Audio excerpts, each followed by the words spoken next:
नमस्कार दोस्तों, आपका स्वागत है हमारे यूट्यूब चैनल एजुकेशन सेंटर पर। आज का टॉपिक है भारतीय संविधान की प्रस्तावना या उद्देश्य का आमुख किसी संविधान की दर्शन को सार रूप में प्रस्तुत करने वाली संक्षिप्त अभिव्यक्ति होती है।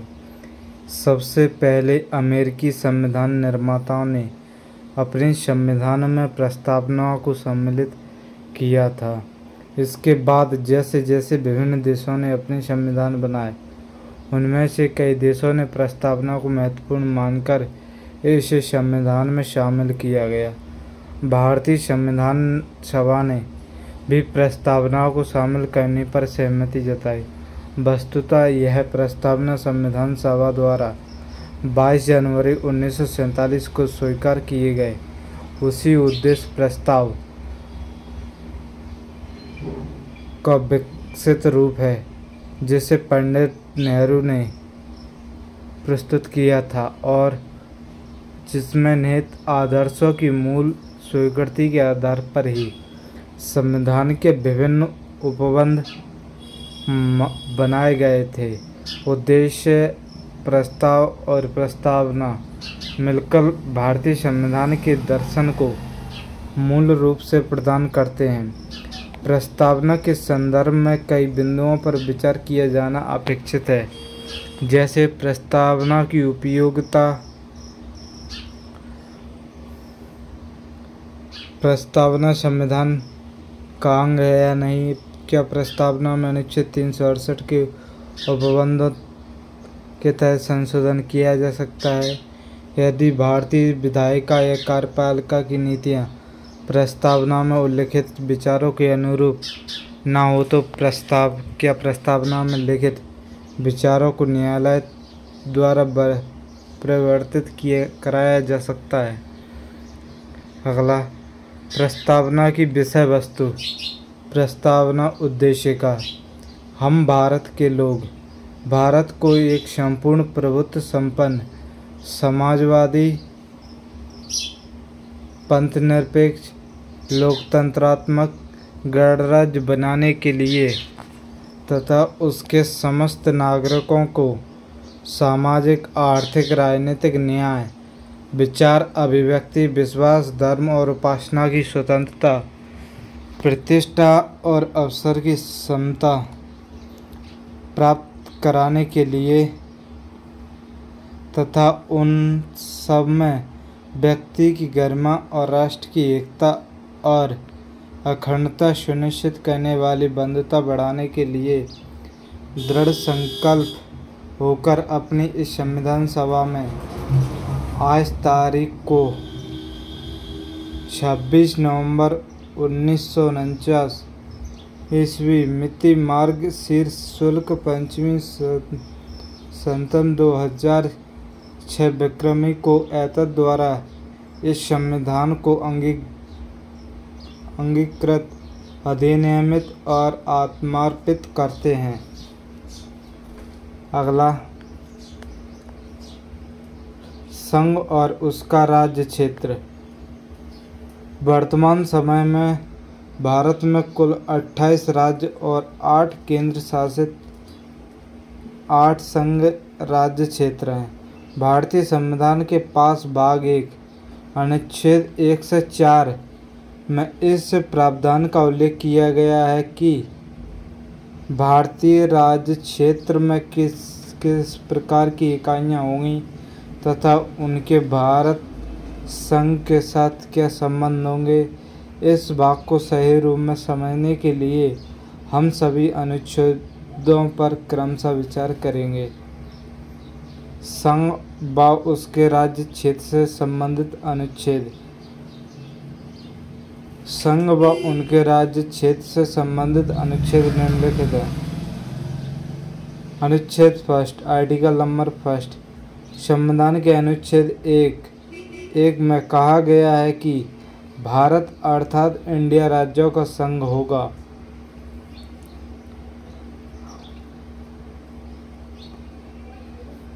इस अनुच्छेद से यह स्पष्ट है कि हमारे देश का औपचारिक नाम इंडिया है। इस अनुच्छेद में उल्लिखित यूनियन शब्द का प्रयोग करने के कारण को स्पष्ट करते हुए डॉक्टर भीमराव अंबेडकर ने कहा था, भारत विभिन्न राज्यों के मध्य किसी समझौते का परिणाम किसी भी राज्य को भारत संघ के पृथक होने का अधिकार नहीं है। आर्टिकल 1(2) में उल्लेख किया है कि राज्य और राज्य क्षेत्र वे होंगे जो संविधान की पहली अनुसूची में भी निर्दिष्ट हैं। अनुच्छेद 1(3) के अनुसार भारत के राज्य क्षेत्र में राज्यों के राज्य क्षेत्र पहली अनुसूची में विनिर्दिष्ट संघ क्षेत्र और अन्य ऐसे राज्य क्षेत्र जो अर्जित किए जाएं समाविष्ट होंगे। प्रत्येक प्रभुत्व संपन्न राष्ट्र को नए राज्य क्षेत्रों के अर्जन का अधिकार होता है। ऐसे अर्जन हेतु विधि बनाने की आवश्यकता नहीं होती, क्योंकि अर्जन अंतर्राष्ट्रीय विधि द्वारा अनुमोदित रीति से होता है। जैसे युद्ध में जीतकर संधि के अनुसरण में अद्यपर्ण द्वारा स्वामी विहीन भूमि पर कब्जा करके अर्जन के पश्चात वह राज्य क्षेत्र भारत का अंग हो जाता है और केंद्र शासित प्रदेश संघ राज्य क्षेत्र की तरह शासित होता है। अनुच्छेद 2 आर्टिकल नंबर 2 अनुच्छेद 2 में उल्लेख है कि संसद विधि द्वारा ऐसे निबंधनों और शर्तों पर जो ठीक समझे संघ में नए राज्य क्षेत्र का प्रवेश या स्थापना कर सकेगी। इसका अर्थ है कि संसद उस राज्य को जो पहले से संस्थापित है परंतु भारत का अंग नहीं है, भारत में शामिल कर सकेगी। इस अनुच्छेद के तहत संसद को 2 शक्तियां प्राप्त हैं, नए राज्य को भारत में शामिल करे, नए राज्यों को भारत के संघ में शामिल करे। अनुच्छेद 3 आर्टिकल नंबर 3 नए राज्य के निर्माण, राज्यों के नाम, सीमा, क्षेत्र बदलने की प्रक्रिया का वर्णन अनुच्छेद 3 में दिया गया है कि संसद विधि द्वारा किसी राज्य में उसका राज्य क्षेत्र अलग करके अथवा 2 या अधिक राज्यों को या राज्यों के भागों को मिलाकर नए राज्य का निर्माण कर सकेगी, किसी राज्य का क्षेत्र बढ़ा सकेगी। अगला, नागरिकता का समान, नागरिकता सिटीजनशिप। नागरिकता का सामान्य अर्थ व्यक्ति और राज्य के अंतर संबंधों की उद्घोषणा है। यह मनुष्य की उस स्थिति का नाम है जिसमें मनुष्य को नागरिक का स्तर प्राप्त होता है। नागरिक केवल ऐसे व्यक्तियों को कहा जाता है जिसे राज्य की ओर से सभी राजनीतिक और नागरिक अधिकार प्रदान किए गए हों और जो उस राज्य के प्रति विशेष निष्ठा रखता हो। नागरिकता में यह तथ्य भी शामिल है कि व्यक्ति का अपने राष्ट्र राज्य के प्रति स्थायी निष्ठा भाव तो हो ही, साथ ही में राज्य द्वारा व्यक्ति को सक्रिय भागीदारी हेतु कुछ अधिकार व कर्तव्य दिए गए हैं जिनका प्रयोग वह स्वयं को सर्वांगीण विकास के साथ साथ समाज कल्याण हेतु भी करे। अतः नागरिकता कतिपय व्यक्ति को दायित्व, अधिकार, कर्तव्य और विशेषाधिकार प्रदान करती है। नागरिकता से संबंधित संवैधानिक उपबंध। नागरिकता भारतीय संविधान के भाग 2 में अनुच्छेद 5 से 11 नागरिकता से संबंधित प्रावधानों का उल्लेख है। भारत में एकल नागरिकता का प्रावधान है। भारत में अलग अलग राज्यों के अनुसार नागरिकता प्रावधान नहीं है। संपूर्ण भारत के लिए एक ही प्रकार की व्यवस्था है। गौरतलब है कि अमेरिका में दोहरी नागरिकता का प्रावधान है। स्टेट व फेडरेशन की पृथक पृथक नागरिकता। भाग 2 नागरिकता। अनुच्छेद 5 संविधान के प्रारंभ पर नागरिकता। अनुच्छेद 6 पाकिस्तान से भारत को प्रव्रजन करने वाले कुछ व्यक्तियों के नागरिकता के अधिकार। अनुच्छेद 7 पाकिस्तान को प्रव्रजन करने वाले कुछ व्यक्तियों के नागरिकता का अधिकार। अनुच्छेद 8 भारत के बाहर रहने वाले भारतीय उद्भव के को कुछ व्यक्तियों के नागरिकता का अधिकार है। विदेशी। अनुच्छेद 9 विदेशी राज्य की नागरिकता स्वेच्छा से अर्जित करने वाले व्यक्तियों का नागरिक न होना। अनुच्छेद 10 में नागरिकों के अधिकारों का बना रहना। अनुच्छेद 11 संसद द्वारा नागरिकता के अधिकार का विधि द्वारा विनियमन किया जाना। अगला, संसद को नागरिकता संबंधी कानून बनाने का अधिकार है। अतः नागरिकता स्थायी उपबंध जैसी न होकर नियमानुसार उन व्यक्तियों की पहचान करती है जो 26 जनवरी 1950 को संविधान लागू होने के समय भारत के नागरिक बने। अनुच्छेद 11 संसद ने नागरिकता अधिनियम 1955 को लागू किया और आवश्यकता अनुसार इसमें संशोधन भी किए गए जो मुख्यतः निम्न हैं। नागरिकता संशोधन अधिनियम 1986, नागरिकता संशोधन अधिनियम 1992, नागरिकता संशोधन अधिनियम 2003, नागरिकता संशोधन अधिनियम 2005, नागरिकता संशोधन अधिनियम 2015, नागरिकता संशोधन अधिनियम 2019। अगला, भारतीयों नागरिकों और विदेशियों को प्राप्त अधिकारों में अंतर। भारतीय नागरिक को प्राप्त मूल अधिकार और विदेशियों को प्राप्त मूल अधिकार भारतीय नागरिक को भी। अनुच्छेद 15, 16, 19, 19, 29 और 30 केवल भारतीय नागरिकों को प्राप्त मूल अधिकार हैं।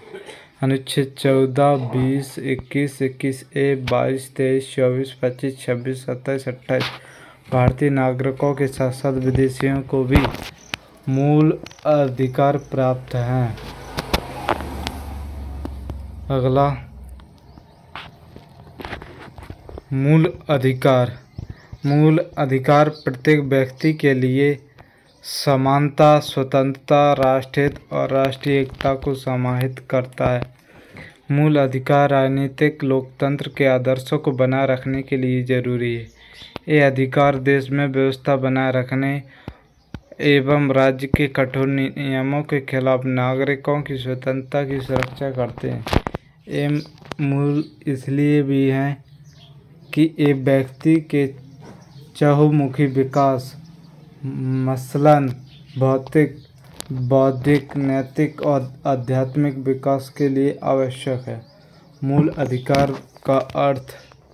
मूल अधिकार उन अधिकारों को कहा जाता है जो व्यक्ति के जीवन के लिए आवश्यक होने के कारण संविधान द्वारा नागरिकों को प्रदान किए जाते हैं और जिनमें राज्य द्वारा हस्तक्षेप नहीं किया जा सकता है। ये ऐसे अधिकार हैं जो व्यक्ति के पूर्ण विश्वास के लिए आवश्यक हैं और जिनके बिना मनुष्य अपना पूर्ण विकास नहीं कर सकता। संविधान द्वारा बिना किसी फेरबदल के हर व्यक्ति के लिए मूल अधिकारों के संबंध में गारंटी दी गई है। मूल अधिकारों की विशेषता। मूल अधिकारों की पूर्णता निश्चित विशेषता बताना संभव नहीं है, क्योंकि विभिन्न देशों में उनकी प्रकृति भिन्न है। मोटे तौर पर भारतीय राज्य व्यवस्था की दृष्टि से मूलतः अधिकारों की प्रमुख विशेषता निम्नलिखित मानी जा सकती है। मूल अधिकार देश की मौलिक विधि तथा संविधान में उल्लिखित होते हैं। वे संविधान द्वारा रक्षित और प्रवृत्त होते हैं। आमतौर पर मूल अधिकार सिर्फ कार्यपालिका की शक्ति को मर्यादित नहीं करते, बल्कि विधानमंडल की शक्ति को भी नियंत्रित करते हैं। यदि विधायिका इन अधिकारों का उल्लंघन करने वाली कोई विधि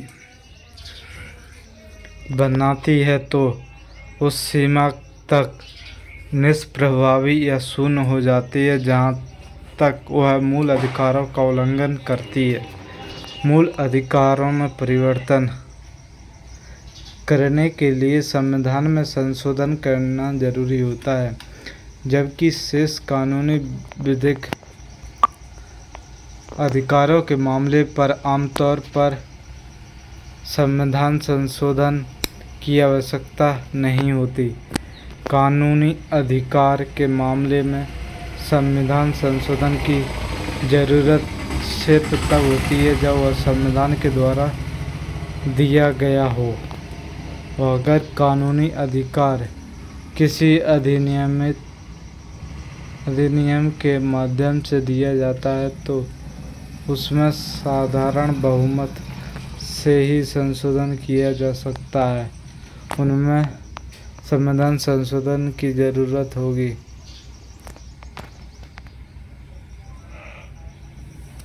ध्यातव्य है कि सभी कानूनी अधिकार मूल अधिकार नहीं होते हैं। उदाहरण के लिए उपभोक्ता अधिकार, कंज्यूमर राइट्स कानूनी अधिकार तो हैं, लेकिन मूल अधिकार नहीं है। इसी प्रकार संपत्ति का अधिकार, राइट ऑफ प्रॉपर्टी, जो पहले मूल अधिकार था अब वह कानूनी अधिकार है पर मूल अधिकार नहीं है। व्यापार और वाणिज्य की स्वतंत्रता का अधिकार अनुच्छेद 301 कानूनी अधिकार का उदाहरण है। मूल अधिकार नकारात्मक भी हो सकते हैं और सकारात्मक भी। उनका स्वरूप प्राकृतिक अधिकारों की तरह भी हो सकता है। सामान्य कानूनी या विधिक अधिकारों की सतह तरह भी उस बात पर निर्भर करता है कि संबंधित देश की राज्य व्यवस्था का स्वरूप कैसा है। जहाँ तक भारतीय संविधान व राजनीतिक व्यवस्था का प्रश्न है, उसमें दिए गए मूल अधिकार इन सभी वर्गों में अलग अलग मात्रा में समायोजित किए जा सकते हैं। Thank you, all the best.